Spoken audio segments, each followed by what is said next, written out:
प्रश्नावली 2.2 का 12वां क्वेश्चन पढ़ रहे हैं हम। 12वें क्वेश्चन में क्या लिखा है पढ़ लेते हैं। 15 वर्ष बाद रवि की आयु उसकी वर्तमान आयु से 4 गुनी हो जाएगी। रवि की वर्तमान आयु क्या है, यह है क्वेश्चन। क्वेश्चन में दिया हुआ है कि 15 वर्ष बाद रवि की आयु उसकी वर्तमान आयु की 4 गुनी हो जाएगी, यानी जो अब उसकी आयु चल रही है इस समय वर्तमान में उसका 4 गुना हो जाएगी 15 वर्ष बाद। ठीक है, तो इस क्वेश्चन को चलिए सॉल्व करते हैं। कैसे सॉल्व करेंगे, हमें मानना पड़ेगा पहले, माना रवि की वर्तमान आयु x। इस प्रकार से माना रवि की वर्तमान आयु x वर्ष, ऐसे हम मान लेंगे और ये लाइन लिख देंगे। हमने क्या करा, रवि की वर्तमान आयु को ना x वर्ष मान लिया। अब 15 वर्ष बाद रवि की आयु क्या होगी, तो x जमा में 15 वर्ष बोला है ना, तो इसकी वर्तमान आयु में 15 जोड़ देंगे तो इतने वर्ष हो जाएगी 15 वर्ष बाद रवि की आयु। ठीक है, तो चलिए अब प्रश्नानुसार, यानी जैसे प्रश्न में लिखा गया है उसके अनुसार हम करते हैं। तो यहां लिख देंगे प्रश्नानुसार, प्रश्नानुसार लिख देंगे। अब क्या बोला गया, ये है 15 वर्ष बाद रवि की आयु और ये है रवि की वर्तमान आयु। तो क्वेश्चन में बोला गया है 15 वर्ष बाद रवि की आयु, यानी ये वाली आयु उसकी वर्तमान आयु से 4 गुनी हो जाएगी। वर्तमान आयु से 4 गुनी हो जाएगी 15 वर्ष बाद। तो हम इसको इस प्रकार लिखेंगे, देखिए 15 वर्ष बाद रवि की आयु होगी ये, बिल्कुल ठीक, यहां से हमने उतार के यहां लिख दिया, यही है। बराबर में हम लिखेंगे वर्तमान आयु x।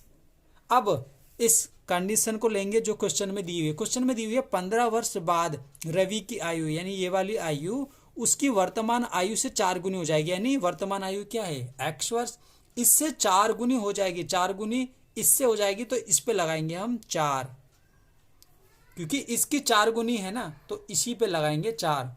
अब देखिए ये 4 गुनी हो गई 15 वर्ष बाद, ये दोनों आयु बराबर हो जाएगी। ठीक है, क्योंकि यहाँ पर क्वेश्चन में बोला गया है कि 4 गुनी हो जाएगी 15 वर्ष बाद। तो 15 वर्ष बाद की आयु लिखी हमने और इसका 4 गुना कर दिया, तो यानी ये दोनों बराबर हो जाएंगे। अभी से हम करेंगे हल, तो चलिए करते हैं। करेंगे कैसे, x जमा में 15 लिखा, ठीक है, और बराबर में 4x दोबारा से लिख दिया और ब्रैकेट हट गया। ठीक है, अब हम x वाली संख्या बराबर के इस साइड लेंगे और बिना x वाली बराबर के इस साइड ले लेंगे। ठीक है, चलिए इधर हमने क्या करा, 15 लिखेंगे, बराबर लिखेंगे या 4x लिखेंगे।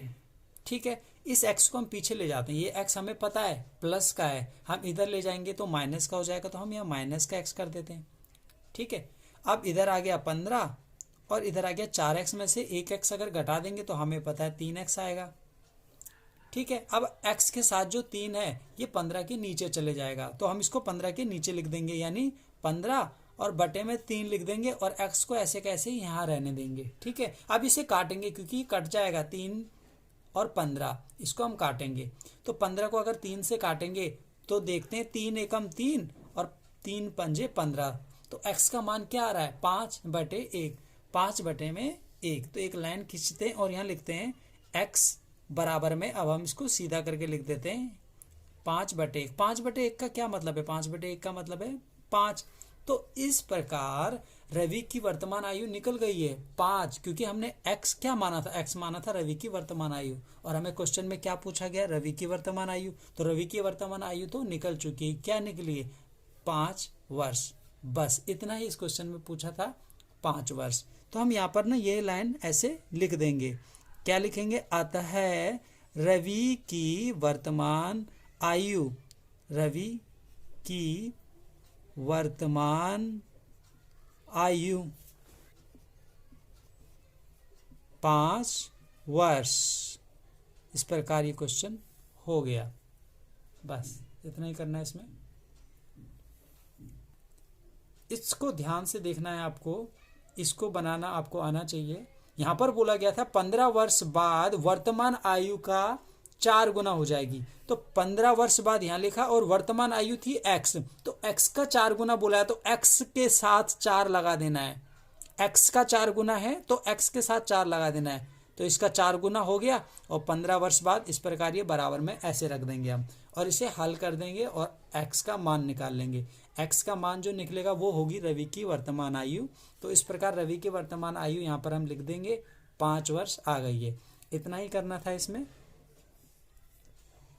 ठीक है, अगर हम इसकी जांच करें, जांच करने पे क्या बोला था, जांच करने पे बोला था कि 15 वर्ष बाद, 15 वर्ष बाद देखें तो रवि की वर्तमान आयु 5 है और 15 वर्ष बाद देखें तो इसकी आयु क्या हो जाएगी, हो जाएगी 20। तो हमें पता है 15 वर्ष बाद 20 हो जाएगी, जो कि वर्तमान आयु क्या है 5, इसका 4 गुना है, तो है 4 गुना बिल्कुल। तो हमने क्या करा था, इसमें लगाया था 4।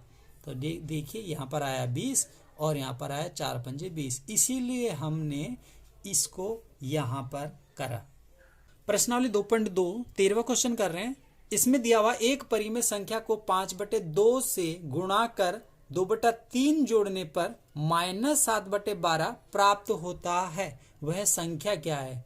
इस क्वेश्चन में बोला गया है एक परिमेय संख्या को 5/2 से गुणा करना है और उसके बाद 2/3 जोड़ना है, तो हमें -7/12 प्राप्त होता है। तो वह संख्या क्या है, वह संख्या हमें ज्ञात करनी है। तो चलिए शुरू करते हैं। सबसे पहले हम क्या करेंगे, माना परिमेय संख्या x, एक परिमेय संख्या मानेंगे x। ठीक है, क्वेश्चन में जैसा दिया हुआ है उस हिसाब से हम एक परिमेय संख्या को x मानेंगे और फिर आगे चलेंगे। आगे हम क्या करेंगे, लिखेंगे प्रश्नानुसार। प्रश्नानुसार का मतलब जैसे क्वेश्चन में दिया हुआ है उसके अनुसार हम हल करेंगे। तो क्वेश्चन में दिया क्या, क्वेश्चन में दिया है परिमेय संख्या को 5/2 से गुणा करना है पहले तो परिमेय संख्या हमने क्या माना है x, इसको पहले हम 5/2 से गुणा करेंगे। तो x को गुणा करेंगे 5/2 से, कर दिया, यहाँ तक हो गया। अब बोला गुणा करने के बाद 2/3 जोड़ना है, तो प्लस, जोड़ने का मतलब प्लस 2/3 जोड़ना है, तो -7/12 प्राप्त होता है। तो बराबर में क्या आंसर आएगा, -7/12 प्राप्त होगा। तो यह बन गया एक समीकरण। अब इसे हम करेंगे हल और x का मान निकालेंगे। तो चलिए इसे हल करते हैं। कैसे हल करेंगे, पहले तो गुणा को करेंगे हल, x और 5/2 इसको करेंगे गुणा। तो x के नीचे कुछ नहीं है तो 1 लगा सकते हैं, इन दोनों के बीच में गुणा का निशान है, तो हम क्या करेंगे, x और 5 को पहले गुणा करेंगे, यानी ऊपर वाले को ऊपर वाले से गुणा करेंगे तो आएगा क्या, 5x आएगा। इस 1 को 2 से गुणा करेंगे तो क्या आएगा, 1 और 2 को गुणा करने पर 2 आएगा। बीच में जमा का निशान है, जमा का लगा देंगे और ये 2/3 ऐसे का ऐसे ही हम ना यहाँ उतार देते हैं।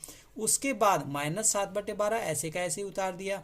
ठीक है, अब ये हो गया। अब हमें क्या करना है, अब हमें करना है x की संख्या बराबर के इस साइड लेंगे और बिना x की संख्या बराबर के इस साइड ले लेंगे। तो चलिए करते हैं, 5x/2 ये लिख दिया, इसमें x नहीं लगा तो हम क्या करेंगे, इसको ले जाएंगे पीछे। पहले हम लिखेंगे -7/12 और ये 2/3 जो प्लस का है इसको पीछे ले जाएंगे तो ये माइनस का हो जाएगा, तो -2/3 इस प्रकार हो गया। अब इसके आगे हम यहाँ पर करेंगे एक लाइन खींच के, तो हमने एक लाइन खींच ली। सबसे पहले हम लिख लेते हैं ये सेम बिल्कुल ऐसे ही लिखेंगे, 5x/2 ऐसे कैसे लिख दिया, ये बराबर, इसको उतार लेते हैं बराबर। उसके बाद इन दोनों को हल करने के लिए हमें एलसीएम लेना पड़ेगा, 12 और 3 का एलसीएम लेंगे। तो सबसे पहले तो हम 12 और 3 इसका लेंगे एलसीएम। एलसीएम इस प्रकार लिया जाता है, हमें पता ही है। 3 से पहले काटेंगे, 3 चौक 12 4 बार में और 3 एकम 3 1 बार में, फिर 4 से 4 एकम 4 और 1, एलसीएम हो गया पूरा। एलसीएम आया कितना, 3 और 4 को गुणा करके देखेंगे तो 3 चौक 12, तो एलसीएम आया 12, हम लिख देते हैं यहाँ पर 12। ठीक है, अब आगे क्या करते हैं, आगे क्या करते हैं, ये जो 12 है और ये जो 12 है हमें इसका पहाड़ा गिनना है। तो 12 के पहाड़े में ये एलसीएम जो निकाला ये आता है, हाँ 12 के पहाड़े में ये 1 बार में आता है। तो इस 1 को इसी के अंश से गुणा करेंगे, तो गुणा करेंगे, ये तो 1 है, ये 7 है, गुणा करने पर क्या आएगा 7, तो लिख दिया हमने 7। लेकिन ये जो माइनस का है ना, ये ऐसे का ऐसे इसके साथ लगा देंगे। ठीक है, माइनस का 7 लगा दिया। अब इसको करेंगे, 3 का पहाड़ा देखेंगे और उसमें ये आता है, हाँ 3 के पहाड़े में 12 आता है, कितनी बार में, 4 बार में। तो 4 को गुणा करेंगे इसके अंश से, 4 और 2 गुणा करेंगे तो क्या आएगा, 8 आएगा। तो हम लिखेंगे यहाँ पर 8, लेकिन बीच में निशान लगाएंगे माइनस का और लिख देंगे फिर 8। ठीक है, ये लिख दिया। अब आगे करते हैं, आगे कैसे करेंगे, इस 5x/2 को ऐसे का ऐसे ही उतार दिया, बराबर लगाया ये वाला, और -7 और -8 इसको क्या करेंगे, तो माइनस माइनस प्लस होता है, घटा घटा जमा होता है, तो इन दोनों को जमा करेंगे और जमा करके क्या आएगा, 8 और 7 15, लेकिन निशान आता है हमेशा बड़ी संख्या का, और बड़ी संख्या क्या है इन दोनों में से 8, 8 के आगे क्या लगा है, निशान माइनस का, तो हम इसके आगे भी लगाएंगे माइनस का, हमेशा बड़ी संख्या का निशान आता है, इसीलिए हमने 8 के आगे जो निशान था वही निशान लगाया है। अगर 8 के आगे प्लस होता तो प्लस लगाते, माइनस है तो माइनस लगाएंगे, हमेशा याद रखना है आपको, हमेशा बड़ी संख्या का निशान आता है। नीचे 12 तो 12 तो ऐसे कैसे ही आ जाएगा, ठीक है। अब क्या किया जाएगा, अब इसको इससे और इसको इससे, इसको बोलते हैं क्रॉस मल्टीप्लाई, ये हम करेंगे, तो 5x को 12 से गुणा करेंगे, तो 5x गुणा में 12 इस प्रकार गुणा करेंगे, और इस 2 को इस -15 से, तो 2 गुणा में -15 इस प्रकार गुणा करेंगे, ठीक है। 5x और 12 को गुणा करेंगे तो 12 पंजे 60x आएगा, यहाँ पर बराबर में 15 और 2 को गुणा करेंगे तो 30 आएगा, लेकिन ये माइनस भी तो है तो साथ में माइनस भी लगा दो, ठीक है। इस प्रकार x ऐसे का ऐसे लिखा, x की कोई भी संख्या हो, ये जो है 7 60 साथ में जो लगा रखा है इसको हम यहाँ लिखेंगे -30 बटे में 60 इस प्रकार, और इसको काटेंगे, क्या ये कटता है, तो पहले तो 0 से 0 काट दिया, ऊपर बचा 3 नीचे बचा 6, 3 एकम 3 3 दूनी 6, तो 3 एकम 3 3 दूनी 6, बचा क्या माइनस का 1 और नीचे बचा 2, तो -1/2 आ गया। x का मान निकल चुका है -1/2, और x हमने माना क्या था, x हमने माना था शुरू में देखें तो परिमेय संख्या x माना था हमने, तो इस प्रकार परिमेय संख्या निकल चुकी है -1/2। यहाँ पर एक लाइन लिख देंगे, आता है परिमेय संख्या -1/2, इस प्रकार ये लाइन हम यहाँ पर लिख देंगे, -1/2 ये है परिमेय संख्या।